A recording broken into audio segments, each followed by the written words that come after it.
While there are many theories about the origin and displacement of the community, Saraswats are majorly settled in the coastal regions of western India, endowed by Mother Nature with fruits and flowers.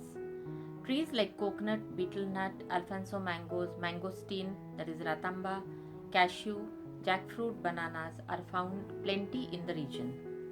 This is an intelligent community found in the field of academics, industries, sports, music, theatre, fine arts, and various other fields. They are intensely proud of their deities and food culture. Their food habits revolve around seafoods, rice, tamarind, mangosteen, that is kokum, and coconut. Any vegetarian or non vegetarian dish is not without coconut, generally freshly grated. Certain spices are more important, such as black pepper, coriander, ginger, garlic, cloves, cinnamon, and red chilies. A spice specific to Saraswat food preparations is the tirfal, Xanthoxylum redsa, a tree which grows only in the western coastal belt of India. It is used to suppress the harsh flavors of some fishes like mackerel and saranga. It is removed from the preparation before serving the dish. Spices are used very selectively and subtly. Saraswats prefer to use fresh ingredients, be it fish or vegetables, in their cuisine. Monsoon is a lean season for the bigger varieties of fishes like pomfret and surmai. The Saraswat will then turn towards the small fishes which are freshly available, such as mandeli, tarli, pedve, motiari, murdushi, etc. Souring agents that are generally used in their cooking are tamarind, kokum, and bimber or bilimbi fruit as it is known. It is also referred as tree cucumber. The tamarind is the most commonly used souring agent in most Saraswat cuisine. A Saraswat will treat vegetarian foods with the same sanctity as he would a non vegetarian food. Seasonal vegetables are an integral part of his dietaries.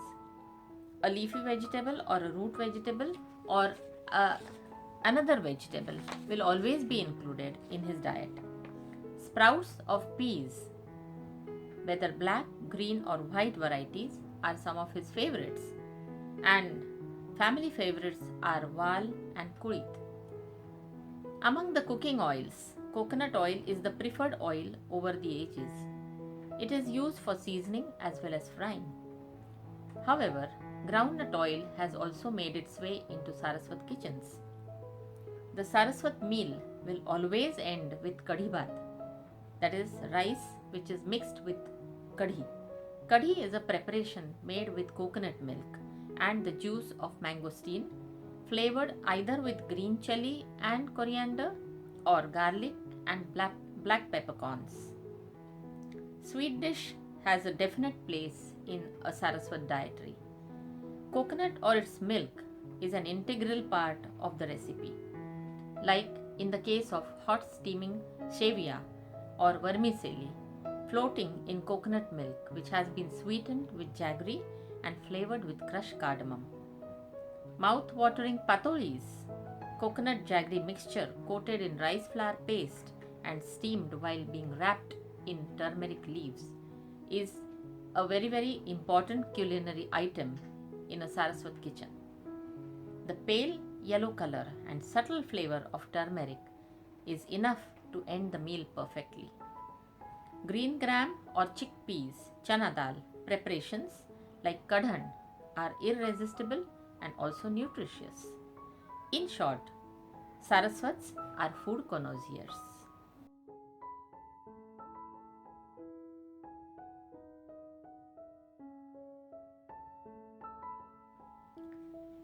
This is a difficult question to answer. However, a number of foods flash before my eyes and across my mind, ranging from curries, that is amti or human, as is commonly known in Saraswat households, to khatkhatle, to the yummy steamed shevaya floating in coconut milk and jaggery.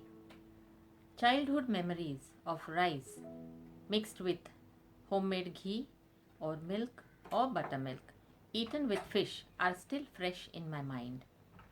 Ambat batata is a vegetarian dish which is meant to be eaten, particularly when fish cannot be made for religious reasons. Another favorite of mine is muga gathi, which is also a star dish in many Saraswat weddings. However, my most favorite preparation is dalichi amti, which is a unique dal specially meant to be eaten with rice and fried fish. So, dalichi amti and fried fish are my favorite Saraswat foods.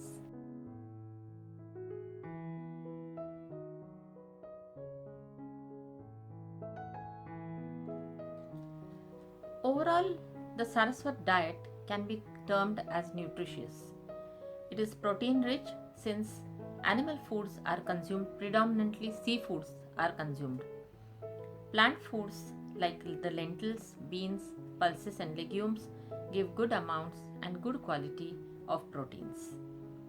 The fats that are eaten from the fish, especially the oily fish, contribute to omega 3 fatty acids, which help to lower the bad cholesterol in the body.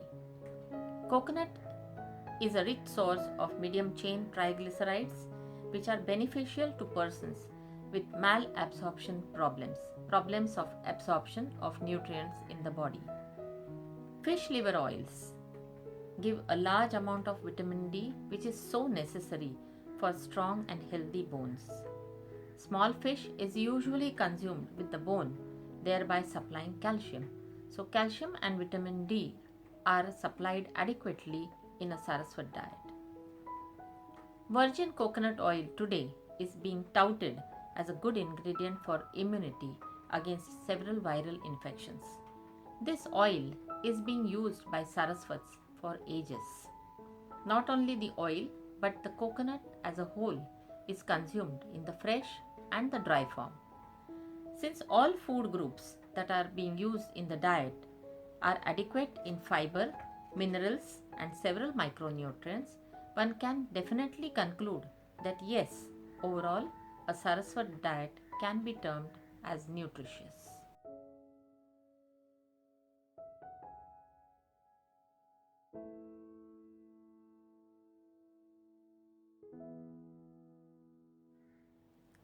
Immunity is the buzzword of today, particularly after we were struck by the viral infection in 2020.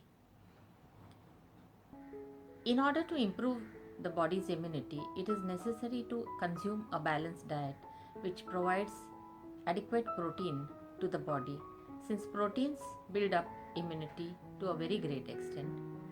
However, there are other substances which also help, such as the vitamins A, D, and C.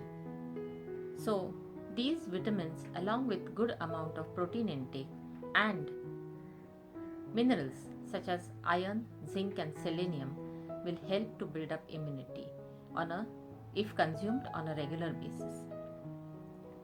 There are certain anti-inflammatory substances which can be included in our diet and in which are already part of our Indian dietaries, like turmeric, basil, that is tulsi, ginger, black pepper, cinnamon, cloves. You can make it into a kadha as is promoted by the Ayush ministry, or they can be consumed in small quantities in various food preparations every day. Black tea and herbal tea are good aids to enhance immunity. Regular exercise is also required, since regular exercising, breathing exercises, will help to improve the lung capacity, which is so important. Yogasanas help to relax the body, tone up the body and the mind, and pursuing a hobby such as music, sewing, playing games, not on the mobile, of course, but something like cards or carom board or chess, which help to keep the mind stimulated and thereby also relaxing the body. Lastly, a proper sleep at regular hours of at least 6 to 8 hours per day is important. However, one word of caution is that oversleeping must be avoided. So, if all these factors are taken into consideration, it is very easy to build up a good immunity of your body and help to fight the present menace of the COVID 19.